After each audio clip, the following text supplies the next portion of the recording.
Good morning साथियों, स्वागत करता हूं आप सभी का आपके अपने चैनल एम एस ज्ञान अकेडमी में। तो दोस्तों, आशा करता हूं आप सभी अच्छे होंगे और उम्मीद करता हूं कि आपने प्रैक्टिस सेट नंबर 1 और 2 यहां पर देख लिए होंगे, जो कि यूपीएसआई एग्ज़ाम के लिए मैं यहां पर सिलेक्शन का बूस्टर 40 प्रैक्टिस सेट्स में से, ठीक है, लगातार आपके समक्ष करा रहा हूं। प्रैक्टिस सेट नंबर 3 हम यहाँ पर देखने वाले हैं, ठीक है। तो 40 के 40 प्रैक्टिस सेट यहाँ पर जीके जीएस के लिए कराए जाएंगे, ठीक है। आपकी डिमांड के अकॉर्डिंग हिंदी के प्रैक्टिस सेट कराने पर भी यहाँ पर विचार किया जाएगा, ठीक है। इन प्रैक्टिस सेट्स के लिए हम यहाँ पर प्लेलिस्ट बना देंगे, तो आप प्लेलिस्ट से पर्टिकुलर वीडियो जा करके देख सकते हैं, ठीक है। चलिए आइए शुरू करते हैं। पहला क्वेश्चन नंबर क्या है, चलिए। घरेलू पहला प्रश्न है यहाँ पर सेट नंबर 3 का रहेगा ये, ठीक है। तो ध्यान से देखेंगे, ये सेट नंबर 3 है। 2 सेट्स हमने कंप्लीट कर लिए हैं।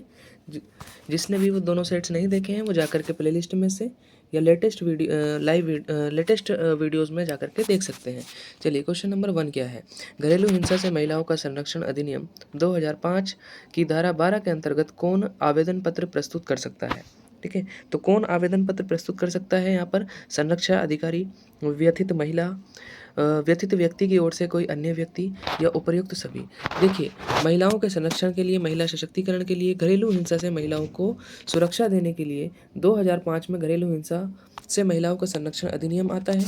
इसमें कितने अध्याय हैं? इस अधिनियम में आपके 5 अध्याय हैं और 37 धाराएं हैं। तो ध्यान रखेंगे, 5 अध्याय हैं और 37 धाराएं हैं। इस अधिनियम की जो धारा 12 है वो कहती है कि जो आपका घरेलू हिंसा से महिलाओं का संरक्षण अधिनियम है, इसके अंतर्गत संरक्षा अधिकारी भी आवेदन प्रस्तुत कर सकता है, व्यथित महिला भी आवेदन प्रस्तुत कर सकती है, व्यथित व्यक्ति की ओर से कोई अन्य व्यक्ति भी आवेदन प्रस्तुत कर सकता है। इस तरह से आंसर यहाँ पर हो जाएगा आपका डी, उपर्युक्त सभी। चलिए दूसरे प्रश्न को देखते हैं। दूसरा प्रश्न क्या है? क्वेश्चन नंबर 2 है हमारा। न्यायालय ने किस जनहितवाद में दिया सलाई बनाने में बच्चों को नियोजन से मना किया है? ऑप्शन है आपके पास MC मेहता बनाम तमिलनाडु राज्य, परमानंद कटारा बनाम भारत संघ, तीसरा है कुंदनवाला बनाम आंध्र प्रदेश राज्य और चौथा है उपयुक्त में से कोई नहीं। देखिए, अगर हम भारत के संविधान के मौलिक अधिकारों की बात करें तो आपका शोषण के विरुद्ध अधिकार में, ठीक है, शोषण के विरुद्ध अधिकार में आपका, ठीक है, आर्टिकल 23 और आर्टिकल 24 ये शामिल होते हैं, ठीक है। आर्टिकल 23 में आपका बलात्श्रम और मानव दुर्व्यापार का निषेध और आर्टिकल 24 में है आपका, ठीक है, बच्चों को 14 वर्ष से कम उम्र के बच्चों को खतरनाक रोजगार में प्रतिबंधित करना, ठीक है। इसमें अगर हम बात करें, सुप्रीम कोर्ट ने दिया सलाई वाले जो उद्योग है इसमें बच्चों के नियोजन से किस केस में मना किया है? तो 1991 का है आपका MC मेहता बनाम तमिलनाडु राज्य। ए ऑप्शन इसका सही हो जाएगा। चलिए क्वेश्चन नंबर नेक्स्ट है।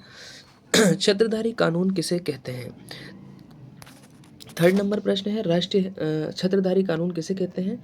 ऑप्शन है आपके सामने, राष्ट्रीय हरित अधिकरण अधिनियम, जैव विविधता अधिनियम, कई उप कानूनों को समेटने वाला कानून, वन संरक्षण अधिनियम। देखिएगा, छत्रधारी कानून किसे कहते हैं? इसे अम्ब्रेला लॉ भी हम कहते हैं।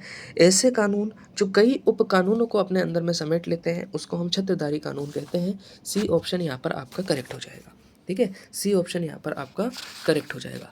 अगर हम बात करें पर्टिकुलर राष्ट्रीय हरित अधिकरण यानी NGT एक्ट, ये अधिनियम कब का है? ये आपका, ठीक है, ये अधिनियम है आपका 2009 का, ठीक है, 2009 का। जैव विविधता अधिनियम का कब का है? ये 2002 का है। वन संरक्षण अधिनियम ये आपका 1980 का है, ठीक है। चलिए नेक्स्ट क्वेश्चन पर चलते हैं। क्वेश्चन नंबर 4 है आपका, BNS से पूछा गया है।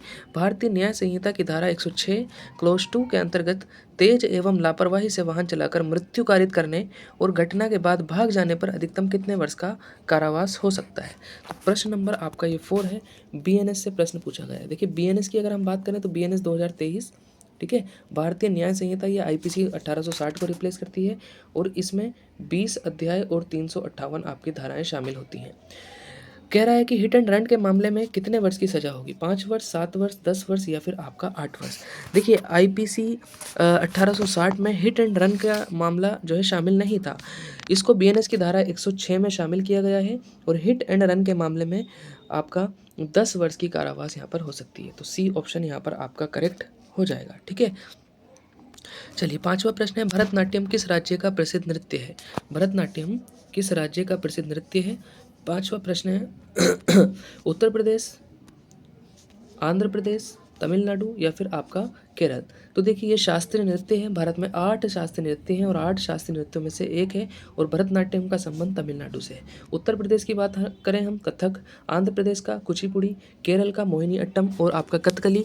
इसके अलावा ओडिशा का ओडिसी आपका, ठीक है, मणिपुर का मणिपुरी, ठीक है, और असम का यहाँ पर क्या है, असम का आपको कमेंट में बताना है, ठीक है। कार्डमम पहाड़ियाँ जिन राज्यों की सीमाओं पर स्थित हैं वह हैं, कार्डमम पहाड़ियाँ जिन राज्यों की सीमाओं पर स्थित हैं वह राज्य कौन कौन से हैं। ठीक है, कार्डमम पहाड़ियाँ दक्षिण भारत में अवस्थित हैं, इनको इलायची की पहाड़ियाँ भी कहा जाता है। ठीक है, ये किस हिस्से में अवस्थित है, कर्नाटक एवं तमिलनाडु में, कर्नाटक एवं केरल में, केरल एवं तमिलनाडु में, या फिर आपका तमिलनाडु एवं आंध्र प्रदेश में।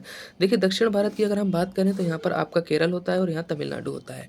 ठीक है, तो यहाँ पर आपका इलायची की पहाड़ियाँ अवस्थित हैं केरल और तमिलनाडु की सीमा पर। ठीक है, तो आंसर आपका हमारा हो जाएगा सी। ठीक है, दक्षिण पूर्वी हिस्से तथा तमिलनाडु के दक्षिण पश्चिमी हिस्से में ये अवस्थित है। ठीक है, केरल के दक्षिण पूर्वी तथा तमिलनाडु के दक्षिण पश्चिमी हिस्से में ये अवस्थित है। 7वां प्रश्न है हमारा, सोनभद्र जिले को स्पष्ट करती है। सोनभद्र जिला, देखिए सोनभद्र जिले के बारे में हम स्पेशल बात करेंगे। सोनभद्र जिले को स्पष्ट करती हैं 2 राज्यों की सीमाएं, 3 राज्यों की सीमाएं, 4 राज्यों की सीमाएं, या फिर आपका 5 राज्यों की सीमाएं। देखिए सोनभद्र जिला उत्तर प्रदेश, जो कि भारत का सबसे बड़ा राज्य है, उत्तर प्रदेश का सबसे दक्षिणी जिला है। इस अगर हम बात करें उत्तर प्रदेश का, तो यहाँ पर उत्तर प्रदेश का सबसे दक्षिणी जिला है और ये देश का एकमात्र ऐसा जिला है जो 4 राज्यों से अपनी सीमाएं साझा करता है। ठीक है, सी ऑप्शन इसका करेक्ट हो जाएगा। और वो 4 राज्य कौन कौन से हैं, आपका मध्य प्रदेश, छत्तीसगढ़, झारखंड और बिहार। ठीक है, मध्य प्रदेश, छत्तीसगढ़, झारखंड और बिहार। यूपी का अगर बात करें, सबसे उत्तरी जिला सहारनपुर, सबसे पूर्वी जिला बलिया, सबसे पश्चिमी जिला शामली। ठीक है, यूपी की राजधानी लखनऊ जो कि सेंटर में अवस्थित है। चलिए, सबसे बड़ा जिला लखीमपुर खीरी और सबसे छोटा जिला आपका हापुड़। चलिए नेक्स्ट क्वेश्चन पर चलते हैं। भारत का कौन सा राज्य अधिकतम राज्य सीमाओं को छूता है। देखिए बहुत ही शानदार प्रश्न है। 8वां प्रश्न, भारत का कौन सा राज्य अधिकतम राज्यों की सीमाओं को छूता है। मध्य प्रदेश, कर्नाटक, आंध्र प्रदेश या आपका तमिलनाडु। तो देखिए यहाँ पर आंसर आपका उत्तर प्रदेश हो जाएगा। उत्तर प्रदेश की अगर बात की जाए तो ये 8 राज्यों और 1 केंद्र शासित प्रदेश से अपनी सीमा साझा करता है। 8 राज्य कौन से हैं, अगर हम उत्तर से बात करें, ठीक है, उत्तर से अगर हम बात करें यूपी को टच करने वाले 8 राज्य कौन से हैं। ठीक है, तो यहाँ पर हिमाचल प्रदेश, उत्तराखंड आपका, ठीक है, बिहार, झारखंड, छत्तीसगढ़, मध्य प्रदेश, ठीक है, मध्य प्रदेश आपका, राजस्थान के बाद आता है आपका हरियाणा का स्थान। तो कितने राज्य हो गए हैं, 1 2 3 4 5 6 7 8, 8 राज्य हो गए हैं। और 1 केंद्र शासित प्रदेश कौन सा है, आपका दिल्ली। ठीक है, D4 दिल्ली एक आपका केंद्र शासित प्रदेश है जो कि उत्तर प्रदेश से अपनी सीमा साझा करता है। तो डी ऑप्शन यहाँ पर इसका करेक्ट हो जाएगा। क्वेश्चन नंबर 9 पर चलते हैं। भारत के राष्ट्रपति का चुनाव कौन कराता है। ठीक है, राष्ट्रपति का चुनाव कौन कराता है, राष्ट्रपति का चुनाव कौन कराता है। लोकसभा के सदस्य, संसद के दोनों सदनों के सभी सदस्य, संसद के दोनों सदन प्लस राज्य विधानसभा है, केवल राज्यपति। देखिए उपराष्ट्रपति की बात चल रही है, यहाँ पर वाइस प्रेसिडेंट की बात चल रही है। वाइस प्रेसिडेंट के पद का प्रावधान आर्टिकल 63 में है और 64 के अकॉर्डिंग ये राज्यसभा के पदेन सभापति होते हैं। जब इनके चुनाव की बारी आती है तो इनका चुनाव संसद के दोनों सदनों के सभी सदस्य इनके चुनाव में भाग लेते हैं। बी ऑप्शन यहाँ पर आपका करेक्ट हो जाएगा। ठीक है, बी ऑप्शन यहाँ पर आपका करेक्ट हो जाएगा। और भारत के वर्तमान में उपराष्ट्रपति कौन है, तो सीपी राधाकृष्णन वर्तमान में भारत के उपराष्ट्रपति है। अगर बात कर ली जाए कि उपराष्ट्रपति का चुनाव कराता कौन है, तो भारत का निर्वाचन आयोग। ठीक है, निर्वाचन आयोग लोकसभा, राज्यसभा, राष्ट्रपति, उपराष्ट्रपति, है ना, विधानसभा और विधान परिषद, इनके चुनावों का आयोजन करता है। अमरकंटक से कौन सी नदी का उद्गम होता है। 10वां प्रश्न है, दामोदर, महानदी, नर्मदा या फिर आपका ताप्ती। अमरकंटक से कौन सी नदी का उद्गम होता है। देखिए अमरकंटक की जो पहाड़ियां हैं वो आपके कहाँ पर हैं, मैकाल पर्वत में अवस्थित है। ठीक है, मैकाल पर्वत से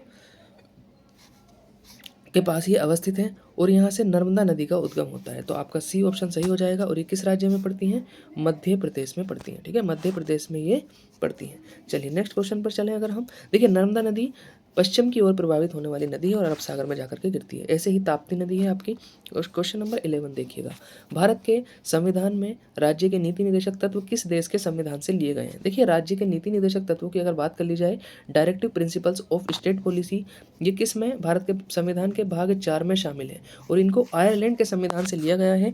देश में लोक कल्याणकारी राज्य की स्थापना करने के लिए, ठीक है, ये राज्यों को संविधान के द्वारा दिए गए मार्गदर्शक सिद्धांत हैं या निर्देशक सिद्धांत हैं। ठीक है, और ये 1935 के भारत शासन अधिनियम के इंस्ट्रूमेंट ऑफ इंस्ट्रक्शन पर आधारित है। ठीक है, तो ए ऑप्शन यहाँ पर आपका करेक्ट हो जाएगा। और आर्टिकल 36 से 51 के बीच संविधान के भाग 4 में ये अवस्थित है। चलिए नेक्स्ट क्वेश्चन पर चलते हैं। भारतीय संविधान के किस भाग को संविधान का हृदय और आत्मा कहा गया है? ठीक है, संविधान का हृदय और आत्मा कहा गया है। प्रस्तावना, अनुच्छेद 32, मौलिक अधिकार या आपका नीति निर्देशक तत्व। देखिए यहाँ पर लिखा हुआ है संविधान का हृदय और आत्मा, तो यहाँ पर डॉक्टर भीमराव अंबेडकर जी ने अनुच्छेद 32 को, जो कि मौलिक अधिकार के अधीन आता है, संवैधानिक उपचारों का अधिकार, आर्टिकल 32 के तहत सुप्रीम कोर्ट 5 प्रकार की रिट्स जारी करता है। कब जारी करता है? मौलिक अधिकारों के उल्लंघन होने पर। इसीलिए डॉक्टर भीमराव अंबेडकर साहब ने संविधान का हृदय और आत्मा आर्टिकल 32 को कहा है। नीति निर्देशक तत्वों को डॉक्टर भीमराव अंबेडकर ने क्या कहा है? ये अनिवार्य तत्व कहा है। नीति निर्देशक तत्वों को डॉक्टर भीमराव अंबेडकर ने क्या कहा है? कि इनको नज़रअंदाज नहीं किया जा सकता है। देखिए, आत्मा प्रस्तावना को भी कहा गया है। ठाकुरदास भावरगम ने प्रस्तावना को संविधान की आत्मा कहा है, लेकिन संविधान का हृदय और आत्मा मिला जुला कर आर्टिकल 32 को कहा गया है। क्वेश्चन नंबर 13 है हमारा, भारत में पंचायती राज व्यवस्था से संबंधित कौन सी अनुसूची है? 8वीं, 11वीं, 9वीं या फिर आपकी 12वीं? तो पंचायती राज व्यवस्था से कौन सी अनुसूची संबंधित है? देखिए, पंचायती राज व्यवस्था की अगर हम बात करें तो भारत के संविधान के भाग 9 में पंचायतों के गठन का प्रावधान है। और आर्टिकल 70 और आपका कॉन्स्टिट्यूशनल अमेंडमेंट 73 के द्वारा इनको संवैधानिक दर्जा दिया गया और संविधान में 11वीं अनुसूची जोड़ी गई। ठीक है, तो आपको यहाँ पर क्लियर हो गया होगा कि पंचायती राज व्यवस्था से किस अनुसूची का संबंध है? 11वीं अनुसूची का संबंध है। और 73वां संवैधानिक संशोधन अधिनियम 1992 में आया था। 1992 में ये अधिनियम आया है और 11वीं अनुसूची में इनको 29 विषय दिए गए हैं। ठीक है, 29 विषय दिए गए हैं। देखिए, अगर हम बात करें 29 का आंकड़ा, इस आंकड़े से कल एक प्रश्न आया था। ठीक है, 29 का आंकड़ा क्या था कि आपका, ठीक है, ह्यूमन के आपका सर में कितनी अस्थियां मौजूद होती हैं? ठीक है, कितनी अस्थियां सर में मौजूद होती हैं, ये प्रश्न आपका कल आया था। ठीक है, देखा होगा आपने कल इस प्रश्न को। तो चलिए आगे बढ़ते हैं। 29 होती हैं। ठीक है, कितनी होती हैं?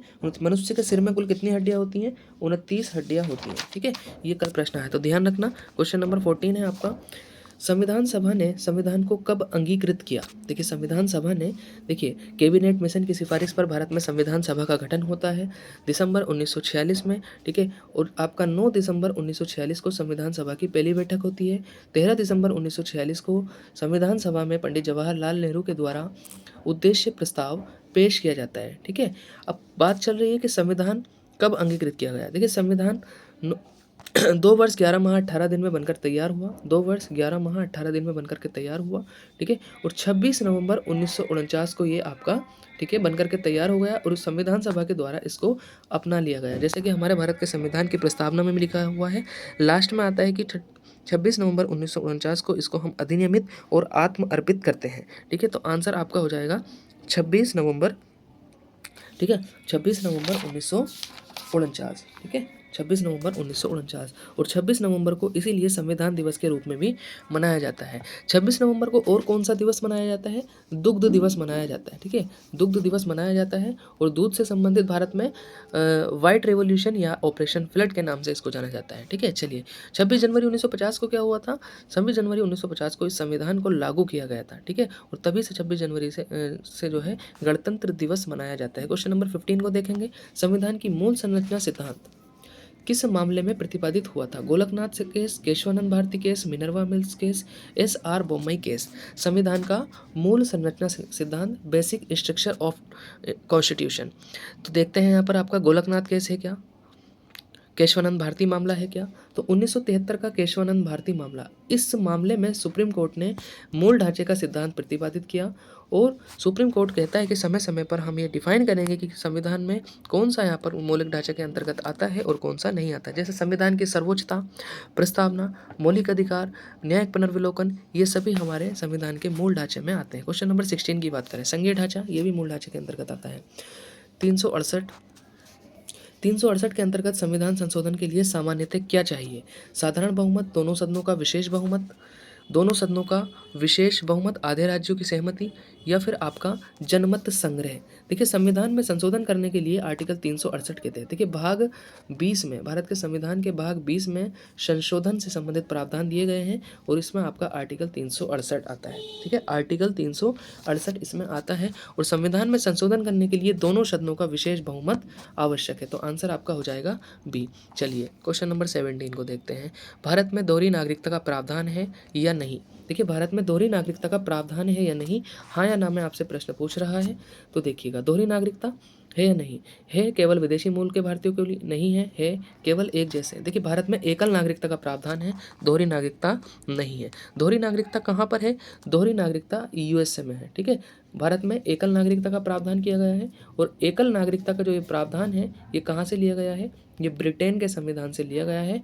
और भारत में नागरिकता से संबंधित भाग 2 है और भाग 2 आर्टिकल 5 से 11 के बीच आता है। ठीक है, और नागरिकता से संबंधित जो अनेक कानून दिए हुए हैं, जो प्रावधान दिए गए हैं, वो 1955 के नागरिकता अधिनियम में दिए गए हैं। चलिए नेक्स्ट क्वेश्चन पर चलते हैं। आपका क्वेश्चन नंबर 18 है, मिलान वाला है। लैक्टिक अम्ल, टार्ट्रिक अम्ल, ऑक्जेलिक अम्ल और साइट्रिक अम्ल। ठीक है, इनके स्रोत कौन कौन से हैं। देखिए लैक्टिक अम्ल का स्रोत क्या है, लैक्टिक अम्ल का आपका स्रोत होता है खट्टी दही। ठीक है, खट्टा दही। टार्ट्रिक अम्ल का स्रोत कौन सा होता है, टार्ट्रिक अम्ल का अंगूर और इमली। ठीक है, तो यहाँ पर आपका तीसरा हो जाएगा। ऑक्जेलिक अम्ल का स्रोत टमाटर होता है और साइट्रिक अम्ल होता है आपका सिरके में। तो पहले का यहाँ पर 2 हो जाएगा, पहले का 2 आपका ए और बी में है, बी का आपका थर्ड हो जाएगा, बी का थर्ड आपके एक ही ऑप्शन में है, ए ऑप्शन में। ए आंसर इसका यहाँ पर आपका सही हो गया है। ठीक है, कौन सा आंसर हो गया आपका, ए आंसर यहाँ पर करेक्ट हो गया है। ठीक है, चलिए आगे बढ़ते हैं 19 प्रश्न पर। कौन से पौधे में नाइट्रोजन स्थिरीकरण की क्षमता होती है। देखिए नाइट्रोजन फिक्सेशन की क्षमता कौन से पौधे में होती है। देखिए पौधे जो यहाँ पर नाइट्रोजन को ग्रहण करते हैं पर्यावरण की, वो आपका नाइट्रेट के रूप में ग्रहण करते हैं। और किस पौधे में नाइट्रोजन फिक्सेशन की क्षमता अधिक होती है आपका, ठीक है, चावल, गेहूँ, मक्का, गन्ना, चना, दलहन या फिर जूट चावल। तो चना और दलहन यहाँ पर सी ऑप्शन आपका करेक्ट हो जाएगा। नेक्स्ट क्वेश्चन पर चलते हैं, क्वेश्चन नंबर 20। अलसी किसका प्रचुर स्रोत है। देखिए अलसी जो है किस चीज़ का यहाँ पर, किस पदार्थ का प्रचुर स्रोत है, विटामिन बी का, ओमेगा 3 वसीय अम्ल, आवश्यक एमिनो अम्ल या प्रतिऑक्सीडेंट। ठीक है, तो यहाँ पर अगर हम अलसी की बात करें, अलसी एक समशीतोष्ण प्रदेश का पौधा है। इसके बीज से तेल निकाला जाता है, अलसी के बीज से तेल निकाला जाता है और ओमेगा 3 वसीय अम्ल के लिए यहाँ पर इंपॉर्टेंट सोर्स है। क्वेश्चन नंबर 21 की बात करते हैं। 21 क्या है जी, 21 क्या है, संयुक्त राष्ट्र का जनसंख्या पुरस्कार 2025 किसे दिया गया है। ठीक है, तो 2025 का संयुक्त राष्ट्र जनसंख्या पुरस्कार किसे दिया गया है, सोनाली मिश्रा, वर्षा देशपांडे, गीता गोपीनाथ या फिर वी सरोजा देवी। ठीक है, तो महाराष्ट्र के सतारा से संबंधित, ठीक है, एक महिला अधिकारी, कार्यकर्ता एवं दलित महिला विकास मंडल की संस्थापक वर्षा देशपांडे को ये पुरस्कार दिया गया है। ठीक है, वर्षा देशपांडे को क्यों दिया गया है, लैंगिक समानता को बढ़ावा देने तथा लिंग आधारित गर्भपात को रोकने में योगदान देने के लिए इनको ये पुरस्कार दिया गया है। क्वेश्चन नंबर 22 है आपका, विश्व हेपेटाइटिस दिवस, कौन सा दिवस, विश्व हेपेटाइटिस दिवस किस दिन मनाया जाता है, 29 जुलाई, 28 जुलाई, 26 जुलाई या फिर आपका 1 जुलाई। तो विश्व हेपेटाइटिस दिवस की अगर हम बात करें तो 28 जुलाई को मनाया जाता है। 29 जुलाई को कौन सा दिवस मनाया जाता है जी, बाघ दिवस मनाया जाता है। 1 जुलाई को कौन सा दिवस मनाया जाता है जी, 1 जुलाई को आपका, ठीक है, यहाँ पर भारतीय स्टेट बैंक की स्थापना 1 जुलाई को हुई थी। ठीक है, 26 जुलाई को कोई दिवस है क्या, 26 जुलाई बहुत इंपॉर्टेंट, कारगिल विजय दिवस। ठीक है, कारगिल विजय दिवस 26 जुलाई को मनाया जाता है। ठीक है, कमेंट में आप बताइए जनसंख्या दिवस कब मनाया जाता है, विश्व जनसंख्या दिवस कब मनाया जाता है। चलिए क्वेश्चन नंबर 23 देखिए, बीएनएस से संबंधित प्रश्न है। बीएनएस की धारा 137 के तहत व्यपहरण के लिए अधिकतम सजा क्या है, धारा 137। ठीक है, बीएनएस की धारा 137 के लिए व्यपहरण की सजा कितनी है। ठीक है, देखिए धारा 137 के अनुसार भीख मांगने के प्रयोजनों के लिए बालक का व्यपहरण या विकलांगीकरण करना जो है इसमें शामिल होता है। ठीक है, अगर आप किसी से भीख मंगवाने के लिए किसी बच्चे का अपहरण कर रहे हैं तो वो आपका अपराध होगा धारा 137 के तहत। इसमें 7 साल का कारावास हो सकता है। ठीक है, 7 साल का कारावास और जुर्माना, सी ऑप्शन इसका करेक्ट हो जाता है। देखिए भारत में व्यपहरण 2 प्रकार का होता है, भारत से व्यपहरण और वैध संरक्षता से व्यपहरण। चलिए 24, राष्ट्रीय कृषि और ग्रामीण विकास बैंक, ये बहुत ही शानदार प्रश्न है। राष्ट्रीय कृषि और ग्रामीण विकास बैंक, ठीक है, राष्ट्रीय कृषि और आपका ग्रामीण विकास बैंक यानी कि नाबार्ड की स्थापना किस पंचवर्षीय योजना में हुई थी। देखिएगा नाबार्ड की स्थापना हुई थी 12 जुलाई 1982, 12 जुलाई 1982 को नाबार्ड की स्थापना हुई थी। ठीक है। National bank for agricultural and rural development, इसकी स्थापना शिवरमन समिति की सिफारिश पर हुई थी। ठीक है। शिवरमन जी की समिति जो है सिफारिश पर हुई थी। और किस पंचवर्षीय योजना के दौरान हुई थी? तो आपका छठी पंचवर्षीय योजना के दौरान हुई थी। देखिए, पंचवर्षीय योजनाएं जो आपकी शुरू होती हैं वो 1951 से शुरू होती हैं। ठीक है। 1951 से पंचवर्षीय योजनाओं का शुभारंभ होता है। पहली पंचवर्षीय योजना 1956 तक चलती है। दूसरी पंचवर्षीय योजना 1956 से 1961 तक चलती है। तीसरी पंचवर्षीय योजना 1961 से 1900 आपका, ठीक है, 66 तक चलती है। तीसरी पंचवर्षीय योजना जो क्योंकि असफल हो गई थी, इसलिए यहाँ पर 1966 से 1969 तक यहाँ पर, ठीक है, 3 साल का जो है यहाँ पर योजना अवकाश होता है और वार्षिक प्लान यहाँ पर सरकार लेकर के आती है। ठीक है। 3 पंचवर्षीय योजना आपकी हो गई। चौथी पंचवर्षीय योजना की अगर हम बात करें, ठीक है, चौथी पंचवर्षीय योजना की अगर हम बात करें तो ये आपकी 1900, ठीक है, आपका 69 से 1974 तक चलती है। ठीक है। पांचवी पंचवर्षीय योजना की अगर बात की जाए आपका, ठीक है, तो ये 1974 से 1978 तक चलती है। 78 तक क्यों चलती है? 4 साल तक ये क्यों चलती है? क्योंकि यहाँ पर सरकार बदल गई थी और उसी सरकार ने 1978 में पांचवी पंचवर्षीय योजना को रोक दिया था और 1978 से 1980 तक जनता पार्टी की सरकार ने 2 साल अनवरत योजना यानी कि आपका रोलिंग प्लान लेकर के आई। ठीक है। फिर आपकी छठी पंचवर्षीय योजना स्टार्ट होती है 1980 से 1985 तक। ठीक है। तो इस तरह से आपका आंसर हो जाएगा 6, छठी पंचवर्षीय योजना, क्योंकि नाबार्ड की स्थापना 1982 में हुई थी, तो इसी दौरान यहाँ पर कौन सी योजना चल रही थी? छठी पंचवर्षीय योजना। चलिए क्वेश्चन नंबर 25, टोटी आभूषण शरीर के किस हिस्से में पहना जाता है? देखिए, नाक, हाथ, कटी या कान। देखिए, टोटी ये एक प्रकार का आभूषण है। ठीक है। ये सोने का एक छोटा छल्ला होता है जिसे कान में पहना जाता है। ठीक है। डी ऑप्शन यहाँ पर करेक्ट हो जाएगा। 26 है, नागरिकता संशोधन कानून कब पारित हुआ? कौन सा कानून? नागरिकता संशोधन कानून। देखिए, नागरिकता जो अधिनियम है आपका वो 1955 का है। ठीक है। नागरिकता अधिनियम 1955 का है। इस अधिनियम में अब तक 6 बार संशोधन हो चुका है। 6 बार संशोधन हो चुका है और अंतिम जो संशोधन था वो 2019 में हुआ था। 2019 में ये संशोधन पारित कब हुआ? तो 11 दिसंबर 2019 को। 11 दिसंबर 2019 को। तो आंसर आपका हो जाएगा यहाँ पर बी आंसर आपका हो जाएगा 11 दिसंबर 2019। 27वां प्रश्न है, मौलिक कर्तव्यों से संबंधित निम्नलिखित में से कौन सा कथन सही नहीं है? मौलिक कर्तव्यों से संबंधित कौन सा कथन सही नहीं है? देखिए, मौलिक कर्तव्यों की अगर बात कर ली जाए तो फंडामेंटल ड्यूटीज़ भारत के मूल संविधान में तो नहीं थे। इनको 42वें संवैधानिक संशोधन अधिनियम के द्वारा 1976 में शामिल किया गया है और वर्तमान में 11 मौलिक कर्तव्य हैं। 1976 में 10 मौलिक कर्तव्यों को शामिल किया गया था और जो 11वां मौलिक कर्तव्य है वो आपका 2002 में 86वें संवैधानिक संशोधन अधिनियम से शामिल किया गया था। अब हमसे पूछ रहा है कि कौन सा सही नहीं है, तो कौन सा सही नहीं है आइए देखते हैं। उन्हें परमादेश द्वारा प्रभावी बनाया जा सकता है। हमारे जो मौलिक कर्तव्य हैं ये परिवर्तनीय नहीं है, तो इनको यहाँ पर परमादेश द्वारा प्रभावी नहीं बनाया जा सकता। ए ऑप्शन यहाँ पर करेक्ट हो जाएगा। अन्य ऑप्शंस को देखेंगे, संवैधानिक प्रक्रिया से ही बढ़ाया जा सकता है, बिल्कुल सही है। स्पष्ट वीडियो की व्याख्या के लिए उनका उपयोग किया जाता है, बिल्कुल सही है। ये मूल संविधान में नहीं था, बिल्कुल सही है। चलिए 28 पर चलते हैं। निम्नलिखित में से किसने भारतीय संविधान की प्रस्तावना को हमारे संप्रभु प्रजातांत्रिक गणतंत्र की जन्म कुंडली कहा था? ठीक है। प्रस्तावना को देखिए, प्रस्तावना भारत के संविधान का, ठीक है, परिचय पत्र है। इसको नानी पालकीवाला ने परिचय पत्र कहा था। ये भारत के संविधान का उद्देश्य, भारत के में सत्ता का स्वरूप, सत्ता का, ठीक है, यहाँ पर आपका स्रोत और संविधान लागू होने की तिथि को बताती है। ठीक है। ये संविधान के आदर्शों को यहाँ पर बताती है और इसको प्रजातांत्रिक लोकतंत्र गणतंत्र की जन्म कुंडली कहा था के.एम. मुंशी ने। यहाँ पर आंसर आपका हो जाएगा कन्हैयालाल माणिकलाल मुंशी। ठीक है, के.एम. मुंशी ने। इसको पवित्र दस्तावेज किसने कहा था? डॉक्टर भीमराव अंबेडकर ने इसको पवित्र दस्तावेज कहा था। कुंजी नोट किसने कहा था? अर्नेस्ट बार्कर ने कहा था। आत्मा किसने कहा था? ठाकुरदास भार्गव ने कहा था। 29 पर चलते हैं। भारतीय संविधान के किस अनुच्छेद में विधि की सम्यक प्रक्रिया के सिद्धांत को शामिल किया गया है? 11, 21, 16 या फिर आपका 26?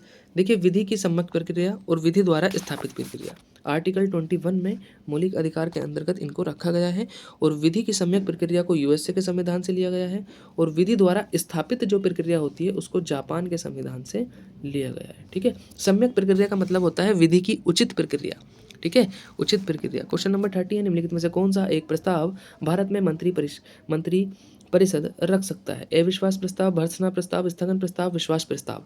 देखिए, जो मंत्री परिषद है वो तो सरकार में रहती है, और सरकार अपने खिलाफ अविश्वास प्रस्ताव थोड़ी लेकर के आएगी, या भर्त्सना प्रस्ताव थोड़ी लेकर आएगी। भर्त्सना का मतलब होता है यहाँ पर एक तरह से आलोचना। ठीक है, यह आपका निंदा। स्थगन प्रस्ताव थोड़ी लेकर के आएगी, विश्वास प्रस्ताव लेकर के आएगी। डी ऑप्शन यहाँ पर आपका सही हो जाएगा।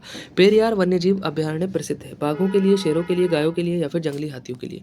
तो पेरियार वन्यजीव अभयारण्य किसके लिए प्रसिद्ध है? ये आपका जंगली हाथियों के लिए प्रसिद्ध है, और ये कहाँ पर अवस्थित है? केरल में अवस्थित है। 32 पर चलेंगे। 32 क्या है? निम्न में से किसने तिब्बत पठार के ऊपर वर्ष 2005 में ओजोन आभा मंडल का पता लगाया था? किसमें? 2005 में तिब्बत पठार के ऊपर। M Marina, Joseph Furman, G W. Kantmore, Marcus Rex. ठीक है, तो यहाँ पर जी.डब्ल्यू. कैंटमोर इसका सही आंसर हो जाएगा। ध्यान रखना, ओजोन परत। ठीक है, ओजोन परत कहाँ पर स्थित है? ये पृथ्वी के, ठीक है, जो वायुमंडल का आयन मंडल है वहाँ पर अवस्थित है। ठीक है, चलिए नेक्स्ट क्वेश्चन पर चलते हैं। क्वेश्चन नंबर आपका 33 हमारा क्या है क्वेश्चन?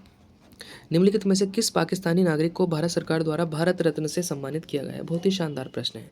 ठीक है, किस पाकिस्तानी नागरिक को भारत रत्न से सम्मानित किया गया है? महागुप्त, विष्णुगुप्त, देवगुप्त, खान अब्दुल गफ्फार खान। ठीक है, तो खान अब्दुल गफ्फार खान, सीमांत गांधी, इन्होंने लाल कुर्ती आंदोलन चलाया। ठीक है, पश्चिमोत्तर प्रांत में। चलिए, डी ऑप्शन इसका करेक्ट हो गया है। ठीक है, 34 पृथ्विया प्रथम वीर उपाधि थी? पृथ्विया प्रथम वीर, पृथ्वी का पहला वीर, ये उपाधि किसकी थी? समुद्रगुप्त, राजेंद्र प्रथम, अमोघवर्ष या फिर गौतमी पुत्र सातकर्णी? तो हमारा जो समुद्रगुप्त था, गुप्त वंश का शासक समुद्रगुप्त, गुप्त वंश का चौथा शासक था, इसको यहाँ पर आपका पृथ्विया प्रथम वीर की उपाधि दी गई थी। इसका अर्थ होता है दुनिया का पहला शक्तिशाली व्यक्ति। नेक्स्ट क्वेश्चन पर चलते हैं। 35 कामायनी के रचयिता कौन है? देखिए, हिंदी साहित्य में कामायनी जो है एक महाकाव्य है। इसकी रचना जो की थी जयशंकर प्रसाद ने की थी। ठीक है, जयशंकर प्रसाद ने। सूरदास का संबंध भक्ति काल से है। ठीक है, भक्ति काल से सूरदास का संबंध है। सूरसागर की रचना इन्होंने की है। महादेवी वर्मा, ठीक है, ये आधुनिक काल की लेखिका हैं। और चाणक्य चंद्रगुप्त मौर्य के गुरु थे, और इन्होंने अर्थशास्त्र नामक, ठीक है, राजनीति की पुस्तक लिखी है। अर्थशास्त्र नामक राजनीति की पुस्तक का जो है यहाँ पर रचना चाणक्य ने की है। चाणक्य को कौटिल्य भी कहा जाता है। 36 प्रश्न है, अहमदनगर के निजाम शाही वंश का अंत कैसे हुआ? ठीक है, अहमदनगर के निजाम शाही वंश का अंत कैसे हुआ? Question number 36। देखिए, अहमदनगर, बीजापुर, गोलकुंडा, बरार, बीदर। ठीक है, ये दक्षिण भारत में, ठीक है, क्षेत्रीय राजवंश थे। इसमें जो निजाम शाही वंश था, ठीक है, निजाम शाही वंश था, इसका अंत कैसे हुआ? तो अहमदनगर को, ऑप्शन देखते हैं। अहमदनगर को मुगल साम्राज्य में मिलाकर हुसैन निजाम शाह थर्ड को आजीवन कारावास दिया गया। मुगल सेना ने दौलताबाद किला ध्वस्त कर दिया और अहमदनगर के निजाम उल मुल्क की हत्या कर दी। फतेह खान ने निजाम उल मुल्क की राजगद्दी छीन ली। 1631 ईस्वी में मुगलों के साथ युद्ध में मलिक अंबर पराजित हुआ और संपूर्ण राज परिवार मुगल सेना द्वारा मार दिया गया। तो यहाँ पर आपका ए ऑप्शन सही हो जाएगा। अहमदनगर को मुगल साम्राज्य में मिलाकर हुसैन निजाम शाह थर्ड को आजीवन कारावास दे दिया गया था। ठीक है, तो शाहजहां के शासनकाल में 1632 ईस्वी में महाबत खान के नेतृत्व में अहमदनगर पर आक्रमण किया गया। तो 1632 ईस्वी में बहमनी साम्राज्य का ही एक वंश था। क्वेश्चन नंबर 37 देखेंगे। इनमें से कौन बिहार में किसान आंदोलन के साथ जुड़े थे? राजेंद्र प्रसाद, सी.आर. दास, मोतीलाल नेहरू, भगत सिंह। ठीक है, तो यहाँ पर डॉक्टर राजेंद्र प्रसाद बिहार में किसान आंदोलन से जुड़े थे। ये संविधान सभा के स्थायी अध्यक्ष भी थे, और संविधान लागू होने के बाद भारत के पहले महामहिम भी ये बने थे, राष्ट्रपति। 38 महाराष्ट्र में निम्नलिखित में से कौन सी एक फसल श्वेत स्वर्ण के नाम से जानी जाती है? ठीक है, महाराष्ट्र में कौन सी एक फसल श्वेत स्वर्ण यानी कि आपका सफ़ेद सोना, वाइट गोल्ड के नाम से जाना जाता है? गेहूं, मक्का, कपास या फिर आपका गन्ना। ठीक है, तो कपास की फसल को यहाँ पर वाइट गोल्ड के नाम से जाना जाता है। महाराष्ट्र में काली मिट्टी का व्यापक विस्तार है, जो कि कपास की खेती के लिए सर्वाधिक उपयुक्त होती है। इसीलिए महाराष्ट्र में कपास का उत्पादन बहुत अधिक होता है, इसलिए महाराष्ट्रवासी इसको सफ़ेद सोना के नाम से पुकारते हैं। 39 एंड सेकेंड लास्ट प्रश्न, भारतीय संविधान में न्यायिक पुनरावलोकन की शक्ति कहाँ से ली गई है? ठीक है, तो ये संविधान का बेसिक ढांचे में आता है न्यायिक पुनरावलोकन। और ये शक्ति कहाँ से ली गई है? देखिए, ये शक्ति अमेरिका के संविधान से ली गई है। डी ऑप्शन यहाँ पर इसका करेक्ट हो जाएगा। आर्टिकल 13, 32, 226, 131 से लेकर के 136 आदि से न्यायपालिका को कानूनों की संवैधानिकता जांचने की शक्ति मिली हुई है। ठीक है, तो न्यायिक पुनरावलोकन में क्या होता है, जो कि विधायिका द्वारा कानून बनाए गए हैं या कार्यपालिका के द्वारा कोई आदेश या कानून यहाँ पर जारी किए गए हैं, उनकी संवैधानिकता की जांच करने की शक्ति सर्वोच्च न्यायालय के पास होती है। ठीक है, तो यहाँ पर आपका डी ऑप्शन हो गया, ये शक्ति अमेरिका से ली गई है। 40 एंड लास्ट क्वेश्चन है हमारा। 40 एंड लास्ट क्वेश्चन, भारतीय न्याय संहिता की धारा 202 के अंतर्गत लोक सेवक द्वारा सामुदायिक सेवा से दंडित होने की स्थिति कब बनती है? अवैध व्यापार करने पर, रिश्वत लेने पर, हत्या करने पर या फिर आतंकवाद पर? तो यहाँ पर जो BNS 2023 है, इसकी धारा 202 के अनुसार क्या है, कोई लोक सेवक यदि अवैध व्यापार में शामिल हो जाता है, ठीक है, तो उसको 1 वर्ष तक कारावास या जुर्माना या दोनों या सामुदायिक सेवा का प्रावधान है। ठीक है, तो ए ऑप्शन यहाँ पर करेक्ट हो जाएगा। ठीक है, तो 40 प्रश्न हमारे यहाँ पर कंप्लीट हो चुके हैं। उम्मीद करता हूँ आपने वीडियो को ठीक है ध्यान से देखा होगा। अब जो भी प्रश्न मैंने वीडियो में आपसे बीच बीच में पूछे हैं, उनका आंसर आप कमेंट में कर दीजिए। ठीक है, अगर आपका कोई सुझाव है तो उसको भी यहाँ पर कमेंट के माध्यम से हमारे साथ साझा कर सकते हैं। वीडियो अच्छी लगी हो तो लाइक कर देना। चैनल सब्सक्राइब नहीं किया है तो प्लीज़ चैनल को सब्सक्राइब कर लेना। बेल आइकन को क्लिक कर लेना ताकि जो भी वीडियो अपलोड की जाए चैनल पर वो आपको ठीक है उसका अपडेट तुरंत मिल जाए। चलिए एंड करते हैं वीडियो को, मिलते हैं नेक्स्ट वीडियो में सेट नंबर 4 के साथ GSGK के लिए। ठीक है, उम्मीद करता हूँ आप इसी तरह से अपना साथ देंगे ताकि हम और बेहतर तरीके से ठीक है कंटेंट को यहाँ पर आपके साथ साझा कर सकें। तो बहुत बहुत शुक्रिया, धन्यवाद। और हाँ, प्लेलिस्ट बना दी जाएगी इसकी, तो प्लेलिस्ट में आप जा कर के ठीक है देख सकते हैं। बहुत बहुत शुक्रिया, धन्यवाद, ऑल द बेस्ट।